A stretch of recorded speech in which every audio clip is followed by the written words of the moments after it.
Bonjour à tous et bon sabbat. Bonjour. Bonjour. Je suis content d'être avec vous. Bonjour à tous ceux qui sont sur le Zoom, tous ceux qui nous écoutent de par de là le monde, tous ceux qui utilisent la technologie. Donc aujourd'hui, ça fait un plaisir pour moi d'être avec vous et de vous partager la parole du Seigneur. On a lu tantôt le verset qui disait que « Car vous êtes tous fils de Dieu ». Non, c'est pas le verset de tantôt, ça. C'est le verset. Ah, d'accord, c'est pas sur le... Ben, c'est un Pierre 2, je l'ai pas vu à l'écran, lui. Ah, d'accord. Mais c'est pas grave. C'est pas grave. Donc, on l'a lu tantôt. Donc, il faut que je le lise, là. Oui. Pierre 2, verset 9. On y est. Vous, au contraire, vous êtes une race élue, un sacerdoce royal, une nation sainte, un peuple acquis, afin que vous annonciez les vertus de celui qui vous a appelé des ténèbres à son admirable lumière. Vous qui autrefois n'étiez pas un peuple, et qui maintenant est le peuple de Dieu, vous qui n'aviez pas obtenu miséricorde, et qui maintenant avez obtenu miséricorde. Alors aujourd'hui, Dieu nous parle en ces termes, en nous rappelant que nous sommes différents. On voit bien qu'il nous dit, vous, au contraire. Ça sous-entend que il y a une différence. Vous êtes différents des autres. Nous le sommes devenus comment? Par notre choix. On a choisi de suivre le Christ, on a choisi de donner notre engagement à Christ et par ce choix, nous sommes une race élue, un sacerdoce royal et une nation sainte. Il n'y a plus de noirs, blancs, etc. Mais nous sommes tous une race élue, la race humaine. Donc, pour cela, nous voyons vraiment que nous avons une mission. Nous allons lire dans Galates, « Car vous êtes tous fils de Dieu par la foi en Jésus-Christ. Vous, tous qui avez été baptisés en Christ, vous avez revêtu Christ. Il n'y a quoi? Ni juif, ni grec, il n'y a plus aucun esclave, il n'y a ni homme, ni femme, car tous vous êtes en Jésus-Christ.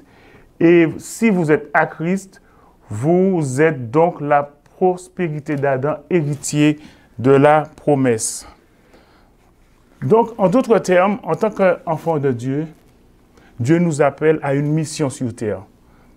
Nous ne sommes pas venus par hasard sur terre. Nous ne sommes pas venus par le fruit du hasard. Donc, nous sommes des enfants de Dieu. Et nous sommes appelés à apporter la lumière où il n'y en a pas. Un enfant de Dieu, c'est quoi? Ne se résume pas tout simplement à dire que nous sommes chrétiens, à dire que je prie, à dire que je vais à l'église. Mais il y a des comportements et il y a une mission qui s'accompagne. Nous sommes appelés à apporter la lumière. Tantôt, on a dans l'école du sabbat, on a parlé effectivement de lumière, on a parlé de différents. Eh bien, il nous incombe d'apporter cette lumière et d'être différents des autres. Différents et de faire une différence, de faire une différence là où il n'y en a pas. D'apporter la lumière là où il n'y en a pas. D'apporter la joie là où il y a la tristesse. D'apporter le réconfort là où il y a le deuil. L'espoir où il n'y en a plus. La lumière où il y a les ténèbres. Nous sommes des enfants de lumière, n'est-ce pas? Nous sommes amenés à briller, à éclairer autour de nous. Partout où nous passons, il doit y avoir une différence après notre passage. Donc nous devons être une source d'inspiration pour la famille, pour le voisinage, pour la société. Le chrétien a une mission. Un enfant de Dieu, il doit être reconnaissable. faire une différence dans le voisinage, faire une différence dans la société, faire une différence pour le pays. Car si aujourd'hui le pays est malade, c'est par nous que Dieu le guérira. Amen. Si aujourd'hui il y a de la difficulté, c'est à travers nous, à travers notre lumière, à travers notre influence que le Seigneur va travailler. Notre Père l'a dit. On va le lire dans 2 Chroniques. Il a dit, si mon peuple, sur qui est invoqué mon nom, s'humilie et prie, et cherche ma face, s'il se détourne de ses mauvaises voies, qu'est-ce qu'il fera? Je l'exaucerai des cieux, je lui pardonnerai son péché et je guérirai son pays. Pas seulement mon peuple, mais je guérirai où il vit. Et beaucoup en bénéficieront. Aujourd'hui, est-ce que les gens bénéficient de notre lumière? Est-ce que nous apportons une lumière dans la société? Est-ce que, par exemple, comme on a tendance à dire, les non-croyants, les étrangers, bénéficient de la lumière de Dieu en nous? C'est la question à se poser aujourd'hui. Il y a beaucoup de vibrations dans la salle. Amen. C'est bien, c'est bien. Donc, oui, c'est la question à se poser. Donc, nous devons être une lumière. Nous devons laisser Dieu briller et travailler pour nous. Et c'est à ce moment que des miracles s'opéreront, des changements s'opéreront. On pense qu'on reste là et Dieu va faire des miracles. Mais non. Si Dieu guérit le pays, c'est qu'il a placé ses sentinelles et ses gardes. Il a quadrillé le territoire. Il y a des gens qui prient. Il y a des gens qui ont leurs portes ouvertes pour réconforter ceux qui sont malades. Amen. Ceux qui traversent des difficultés. Le pays guérira. Alors la question à se poser, pourquoi le pays est encore malade? Pourtant on prie, il y a des chrétiens. Pourquoi le pays est malade? Pourquoi autour de nous, il y a des suicides? Pourquoi autour de nous, il y a des cataclysmes? Nous devons être une lumière et nous devons laisser Dieu briller en nous. Pas nous devons briller, mais c'est Dieu qui brille en nous. Car l'être humain, en lui-même, ne produit pas de bonnes choses, n'est-ce pas? Et c'est lorsque nous le reconnaissons que nous abandonnons tout à Dieu et qu'il fait le nécessaire. Donc nous devons laisser Dieu travailler en nous. C'est à ce moment que les miracles et les changements s'opéreront autour de nous. Oh, il a sauté un peu passage, c'est pas grave. Et dans Matthieu 5, verset 16, il nous dit quoi? Que votre lumière luise ainsi devant les hommes. Que votre lumière luise ainsi devant les hommes. Je vais vous demander de prendre ce passage. Matthieu 5, verset 16.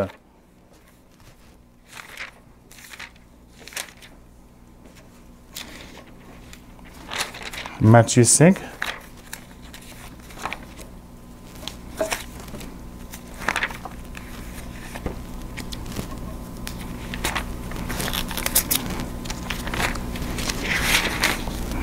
Matthieu 5, verset 16, il est dit que votre lumière luise ainsi devant les hommes afin qu'ils voient vos bonnes œuvres et qu'ils glorifient votre Père qui est quoi?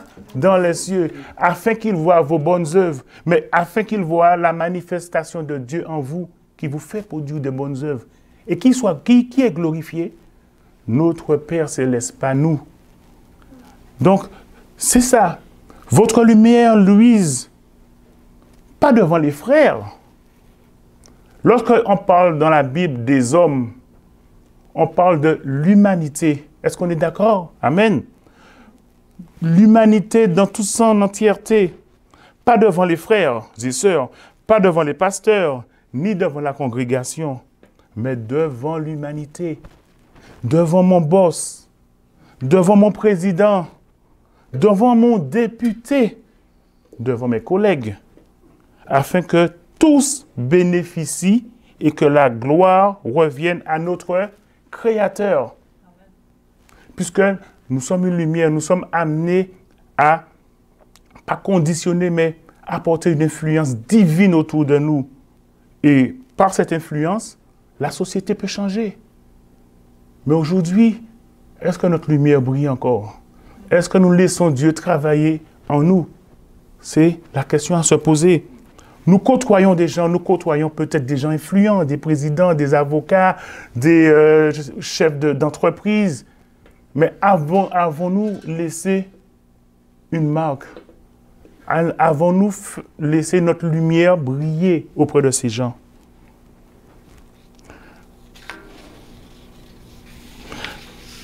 Car aujourd'hui, nous savons tous que la planète est malade. Comme on aime dire, il n'y a pas photo.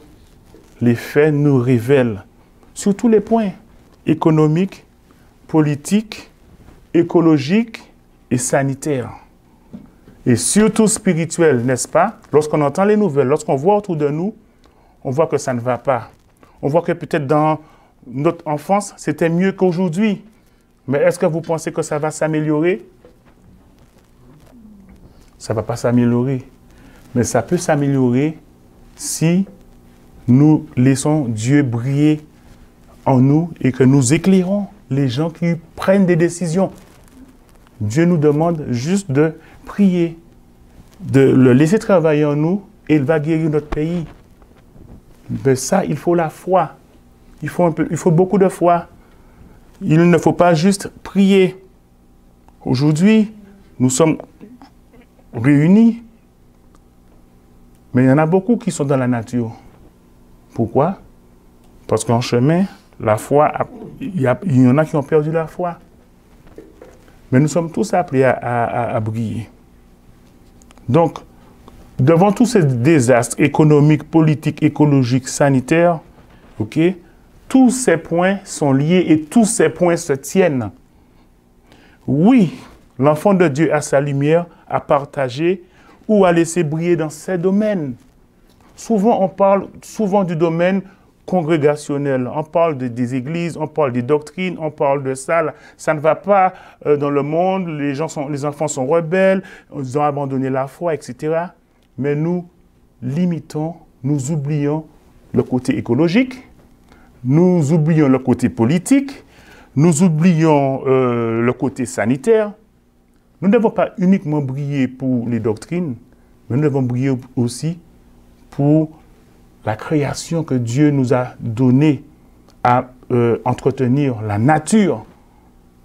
On parle du jardin d'Éden, on parle d'un paradis, mais il faut savoir que l'éternité se prépare sur la terre. Donc, le côté écologique est très important, puisque dans Apocalypse 11, verset 18, qu'est-ce qu'il est dit? Les nations se sont irritées et la colère de Dieu est venue. Le temps est venu de juger les morts, de récompenser tes serviteurs, les prophètes, les saints et ceux qui craignent ton nom, les petits et les grands, et de détruire ceux qui détruisent la terre. Aujourd'hui, est-ce qu'on peut dire qu'il y en a qui détruisent la terre? Aujourd'hui, est-ce que notre terre est entretenue de manière reconnaissable, avec de la reconnaissance?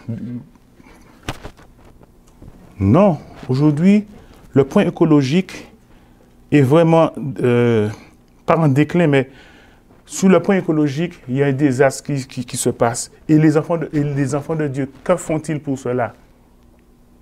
Et le peuple est assis, le peuple loue le Seigneur, chante, etc., mais ne prend pas position. Dieu nous a donné un jardin, Dieu nous a donné la nature, nous devons la respecter, nous devons l'entretenir. Nous voyons quoi? La pollution, la déforestation, le détournement des rivières, les pesticides. Nous assistons à la détérioration de la nature, mais nous assistons passivement. Est-ce une manière de remercier le Seigneur, de remercier Dieu pour ce qu'il nous a prêté, ce qu'il nous a confié? Oui, il n'y a pas de limite. L'écologie, la nature fait partie vraiment du plan de Dieu. Dieu nous a confié cela. Le chrétien a une responsabilité pour conseiller et entretenir ce jardin magnifique. Que faisons-nous aujourd'hui? Le Créateur nous a vraiment confié cela.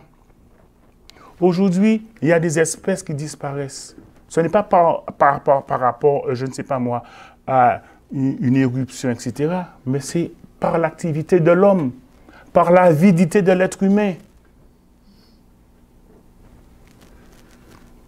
Des espèces disparaissent.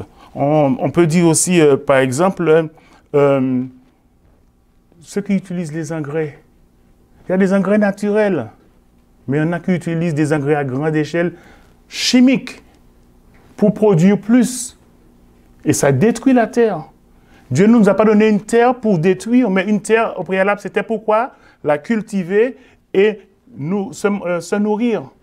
Aujourd'hui, à cause des engrais chimiques, il n'y a plus de vers de terre dans certains endroits. Ils sont obligés de faire des fermes aux États-Unis pour redonner naissance à des espèces que Dieu avait probablement mis là pour permettre l'écosystème de vivre. On parle d'abeilles qui disparaissent.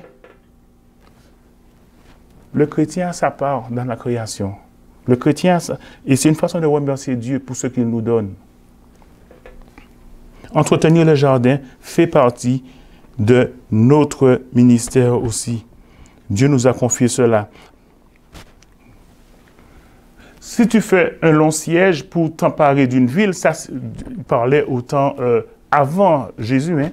Dans l'Ancien Testament, si tu fais un long siège pour t'emparer d'une ville avec laquelle tu es en guerre, tu ne détruiras point les arbres en y portant une hache. Tu t'en nourriras et tu ne les abattras point. Car l'arbre des champs est-il un homme pour être assiégé par toi?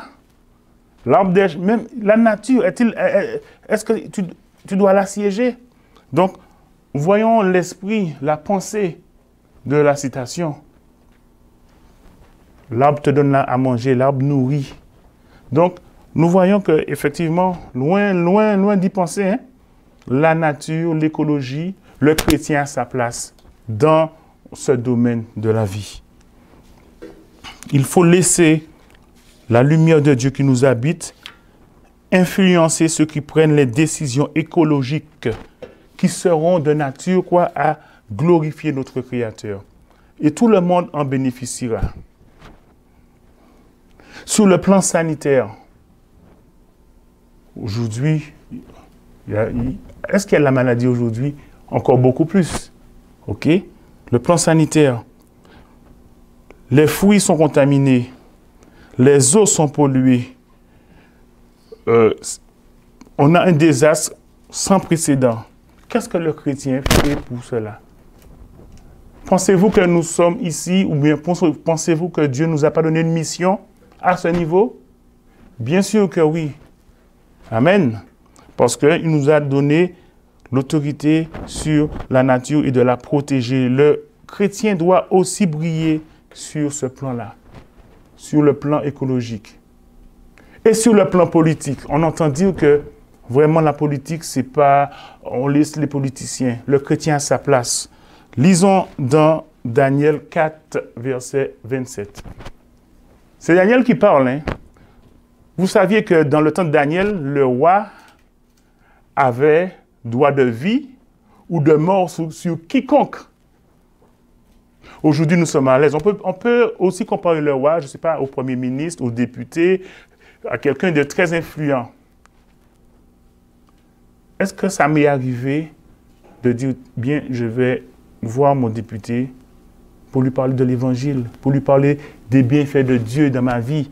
Et ça pourrait impacter cet homme dans ses décisions? Non. Souvent, on reste chez soi. On attend que la congrégation organise. On attend tout. On est pris dans les organisations qui n'en finissent plus et qui n'aboutissent à rien. Tu as une lumière pour ton foyer. Tu as une lumière pour ton travail. Tu as une lumière pour ton patron. Tu as une lumière. Pourquoi pas pour Justin Trudeau? Pourquoi pas pour les grands de ce monde? Qu'est-ce que Daniel a dit? C'est pourquoi, ô roi, puisse ton conseil te plaire. Mets un terme à tes péchés en pratiquant la justice et à tes iniquités en usant de compassion envers les malheureux et ton bonheur pourra se prolonger. Amen. Aurions-nous l'audace, ou encore, aurions-nous le courage de parler sous l'effet du Saint-Esprit, ou encore sous l'effet du Saint-Esprit à nos représentants? Aurions-nous l'audace à peut-être exhorter? Parce que ça, c'est une exhortation. On est d'accord, hein? Donc, sur le plan politique, on a notre part à jouer. Pas nécessairement pour une église. Parce que l'église, c'est qui? L'église, c'est nous. Que faisons-nous aujourd'hui? Nous sommes en temps de pandémie, nous sommes en temps de crise, etc. Est-ce que nous nous apitoyons sur notre sort? Ou est-ce que nous profitons de cette crise pour annoncer un message, pour délivrer un réconfort? Qu'est-ce que nous faisons aujourd'hui? Et sur le plan spirituel, les circonstances du moment,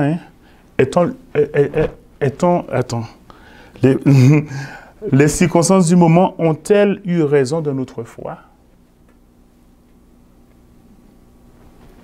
Nous ne savons pas ce qui va arriver dans 1 mois, dans 8 mois. Et nous ne savions pas non plus ce qui est arrivé en décembre, même à mars 2019. Or, les choses ont changé. Mais est-ce que notre foi devrait changer parce qu'il y a eu des circonstances? Non. Est-ce que notre lumière devrait changer? La lumière est toujours la même. Amen. Nous ne savons pas ce qui arrivera demain ou l'année prochaine. Mais nous savons que nous avons bâti notre maison sur quoi? Sur le roc. Nous avons bâti notre maison sur la pierre qui est le Christ. N'oublions pas que grâce à notre lumière et grâce à la lumière de Dieu, nous pouvons impacter notre société. Le mot chrétien ne se résume pas juste par un titre, mais ça se résume à une vie, ça se résume à un témoignage, ça se résume à un engagement, ça se résume à un respect de la nature. Donc, chers frères et sœurs, ce matin, c'est sûr que je ne sais pas si on entend parler beaucoup d'écologie, on parle beaucoup de théologie, mais là, on parle des choses pratiques. Dieu nous parle par la nature. On a chanté qui dit au soleil de briller, c'est Dieu, c'est l'Éternel. La terre lui appartient et nous sommes juste des intendants sur cette terre.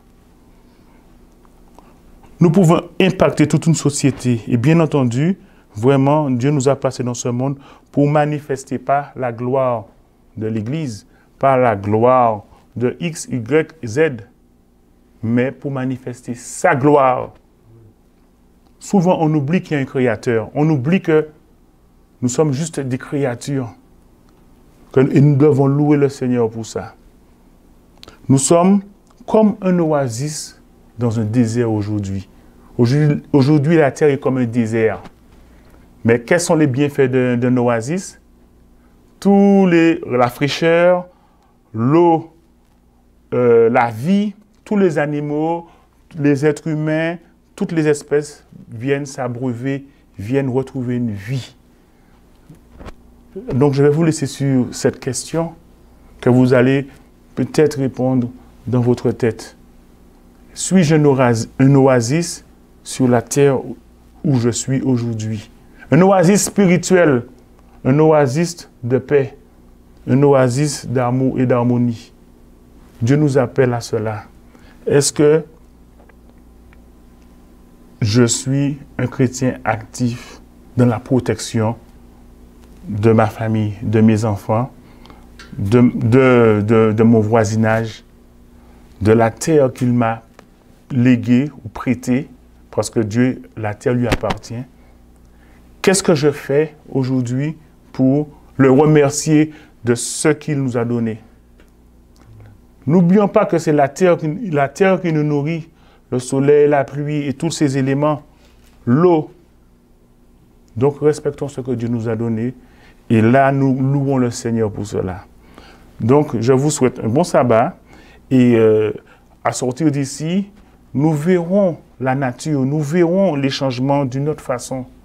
Nous savons que nous avons notre part à faire. C'est sûr que le chemin est dur et peut-être difficile, mais Dieu nous a donné des éléments à respecter et nous a promis que nous serons récompensés. Et de laisser sa lumière briller à travers nous. Oui, on prie, oui, on veut qu'il nous exauce, mais le miracle va passer par nous si nous le laissons diriger notre vie. C'est Dieu qui fait le miracle. C'est sa lumière qui sera vue et non nous. Et il sera glorifié à travers nos œuvres. Que Dieu vous bénisse et qu'il vous accorde sa paix en ce samedi. Et nous disons merci pour la belle nature qu'il nous a donnée et que nous devrions en prendre soin. Et c'est à ça qu'on reconnaîtra aussi que nous sommes ses enfants. Donc, que Dieu vous bénisse.